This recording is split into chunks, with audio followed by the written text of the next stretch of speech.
Hi guys, what we're gonna be doing today is reviewing some USMLE Step 2 questions. In Poland we don't really have like Step 1, Step 2 or Step 3. We only have one final exam that ends medical training. So today will be mostly OBGYN. Let's jump right into it. First question. Those are pretty long by the way, but don't worry, we'll break them down. Alright, so 37-year-old G1P1001. Alright, this acronym is like G is for gravida, which means how many times the woman was pregnant, and P is for para, which means how many times she was actually having birth. But those four numbers, what do they stand for? So the first one means that was a pregnancy that lasted over 37 weeks. So it's like a complete pregnancy ended with a birth. The second number stands for miscarriages, the third for abortions, and the fourth for living children. So she delivers a male infant at 9 pounds 6 ounces. It's about 4,250 grams, so it's a pretty big baby, after a C-section for preeclampsia with severe features. The mother has a history of type 2 diabetes with a hemoglobin of A1C of 12.8%. This is pretty freaking high. Usually when you have diabetes, your goal should be like 6.5, 7%. And here we have a lady that has 12.8, so that is really an alert sign for us to look for complications in this case. At her first obstetric visit. Before this pregnancy, she was taking metformin, and during this pregnancy, she was started on insulin. At her routine visits, her glucose logs frequently showed fasting finger stick glucoses above 120 and postprandial values above 180. In addition, her routine third trimester culture for Grab-B strep was positive, so GBS positive, but usually that doesn't mean anything. Like 1 in a third women have GBS and it really doesn't change anything. Mainly we should be concerned when the labor is happening because the child can be infected with this strep, so take care for that. At 38 weeks and 4 days of gestation, she was found to have a blood pressure of 176 by 103 and reported a severe headache during a routine obstetric visit. She denied rupture of membranes or vaginal bleeding. Her physician sent her to the obstetric triage unit, and after a failure of several intravenous doses of labetalol to lower her blood pressure and relieve her headache, a C-section was performed without complication. Fetal heart rate tracing had been reassuring throughout her admission. Apgar scores at 1 and 5 minutes were 7 and 10. After 1 hour, the infant is found to be jittery. The infant's temperature is 96.1 or 35.6 Celsius. Blood pressure is 80 by 50, pulse is 110 a minute, and respirations are 60 a minute. When the first feeding is attempted, he does not latch and begins to shake his arms and legs. After 20 seconds, the episode ends and the infant becomes lethargic. Which of the following is the most likely cause of this infant's presentation? Alright, the first answer is transplacental action of maternal insulin. Placenta is built in a way that it doesn't allow insulin to go to the fetus, so we cannot really say that the state of this infant is caused by abnormal levels of insulin from his mother, because placenta only allows certain molecules to pass. But what we know about the mother, she has type 2 diabetes, which is not controlled very well. So we expect her to have high blood sugar levels throughout all pregnancy. And what it causes to the fetus is that instantly fetus's blood sugar spikes dramatically because glucose can pass through placenta. So if mother is hyperglycemic, then the fetus is hyperglycemic too. And the response of this infant's pancreas is to produce more insulin. This also results in kind of hypertrophy of this fetus. As we can see, this is a really big baby. The mother was type 2 diabetes. What we expect from this child's pancreas is that it started to produce a lot more insulin, which fits to the second answer, but let's check another. Neonatal sepsis. Alright, the temperature is normal. We can expect sepsis in this case without any rise of temperature. Maybe, but it's pretty unlikely. Then we have inborn error of metabolism. This also might be the case, but it's completely rare to present like that. Also, the metabolism errors usually occur later, like hours after labor. In this case, we have a situation where not much time passed and we already see some worrying symptoms. The last one, NE, this also might be the case. This doesn't mean that there's no NE, but usually it happens when there is a hypotrophy, when there is some obstruction in growth for the fetus. So in this case, we don't see any growth problems, we see overgrowth. So this wouldn't be the most probable cause of this presentation. So this is B cell hyperplasia. Alright, on to the next one.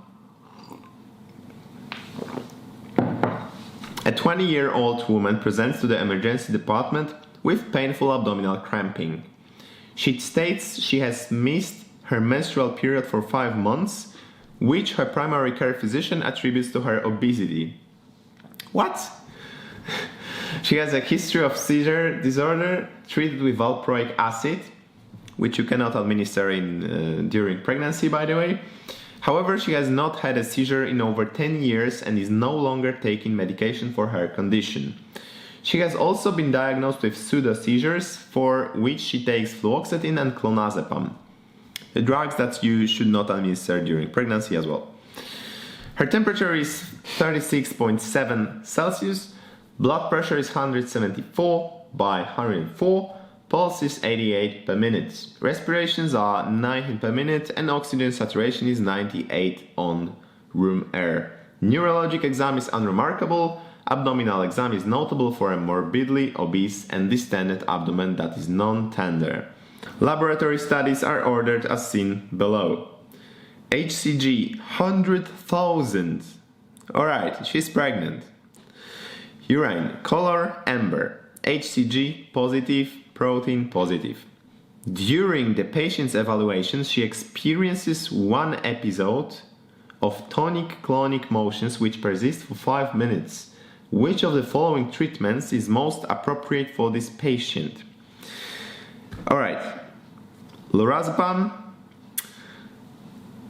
you would give it normally, but she's pregnant, so you cannot really administer lorazepam. And by the way, like yesterday I was doing questions for my own Polish exam, and I've seen almost the same question, but the answers were slightly more difficult. All of these drugs you cannot really administer to a pregnant woman except for magnesium sulfate specifically.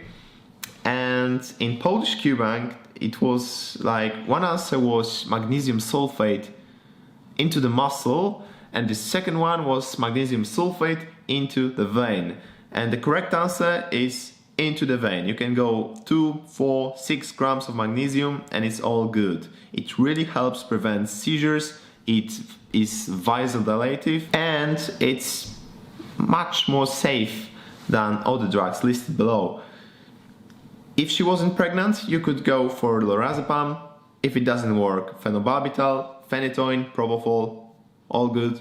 But if she's pregnant and you clearly see that she's pregnant, I don't know why this first physician stated that obesity was the cause of her 5 months lack of periods. So this is pretty crazy that was his reasoning. Anyways, we'll go for magnesium, and this is correct. So that's it for the second question. Pretty funny that the same question was in Polish Q-Bank. But remember, administer it into the vein, not into the muscle. On to the third question. A 27-year-old woman presents to her primary care physician for difficulties getting pregnant. She and her husband have been having unprotected intercourse once per day without success for the past year. She reports irregular menses. She is otherwise healthy and is not taking any medications. Her temperature is 98, that is normal, blood pressure is 144 by 88, pulse is 83 per minute, respirations 14 per minute, and oxygen saturation 98 on room air. Physical examination is notable for acne and the finding in figure A. The patient has a notable abdominal panismus without any rashes noted. The patient is subsequently worked up with a TSH, prolactin level and hysterosalpingogram, all of which are normal. She is instructed to lose weight and given a prescription for metformin. The patient returns 3 months later and her urine HCG is negative. The treating physician is considering prescribing a second-line medication. What potential side effect must the physician warn the patient about? So in this question, we have like a classical presentation of PCOS. And this is one of main causes of infertility in women. As we can see, she's really trying with her husband to have a baby, but without any success, even after the first-line treatment. After the first-line treatment, she's instructed to lose weight and given a prescription for metformin. But 3 months later, HCG is still negative, so it means that it didn't really work out, didn't raise her fertility. So in PCOS, it's not like this woman is infertile. She's actually fertile, but ovulation is not happening for some reason. And we have drugs that can stimulate ovulation, help her get pregnant. One of these drugs is called clomiphene, and it can sometimes cause heterotopic pregnancies. So that's our main concern. So clomiphene might cause heterotopic pregnancies. And the other answers, like facial hair, this is usually a side effect of using danazol, which is a drug used to treat endometriosis. Other side effects in this question, like increased insulin sensitivity, this might be a result of physical exercise, weight gain. This might be a result of contraceptive pills, but apparently that would ruin our plans of pregnancy. So this answer is like the least possible. Facial hair sometimes occurs in women that are treated for endometriosis. Specifically using a drug named danazol might cause that. So those should be the main concerns. Alright, thanks. That was my take on USMLE Step 2 questions, OBGYN. See you next time. Bye!